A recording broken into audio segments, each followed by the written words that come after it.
Greetings, preachers and teachers. Can you believe that you're already halfway through the class, Homiletics, Methods of Biblical Preaching and Teaching? I hope you've enjoyed it. I want you to know I have loved watching your sermon number ones. I have just been touched deeply by all of you. I think it's incredible how some of you have had zero preaching experience and you come in your first sermon, knock it out of the park, and others of you are able to pass on your years of experience. I hope you really received the feedback you got from me and from your peers and that you've enjoyed that process so far. Do want to let you know that we changed the way we do the grading. It was in your syllabus this way, but it wasn't in Brightspace, MyFire, the web app.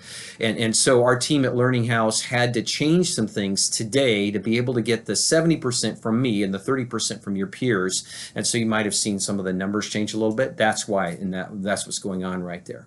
Well, this week you get to watch 3 pros. You get to pick people off of the Outreach 100 Fastest Growing Churches in America list, a couple of them, and then one other female preacher. And now you may be, even if you're in a hierarchical perspective of women in ministry shouldn't be preaching or whatever, I still want you to listen to somebody anyway. Of course, we as Pentecostals and Assemblies of God have always held an egalitarian view, and there are some incredible female preachers out there. Of course, Christine Kane is hugely popular right now, Beth Moore, even Holly Wagner took this class just last semester. So you can go and search and find somebody that you would like to take a look at in that respect. Encourage you to do that, and that is to be a paper rather than filling out the form like you did for your peers. Also, begin working on your exegetical sermon. Remember, the first sermon, I was not super particular about the format, although I probably should have. Some of you broke the rules and actually gave me an exegetical sermon, but it didn't count off for that. But this time, you must follow Aiken, Curtis, and Rummage's method.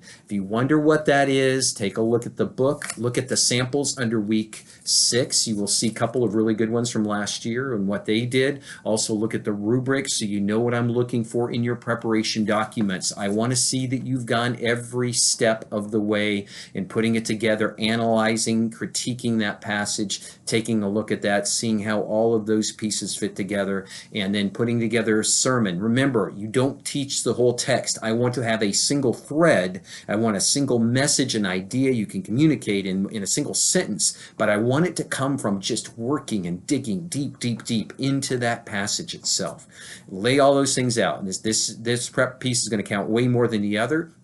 That's the prep piece. Your delivery document is the notes that you preach from. That's a different piece. Some of you in sermon number 1 gave me the same thing. That's not what I'm looking for. I want to see that you have reflected, you've studied, you followed the method in your preparation, but then your sermon delivery notes show me step by step what is it that you were saying. Can be in a manuscript form if you like, can be in an outline if you like. That's fine going that way as well.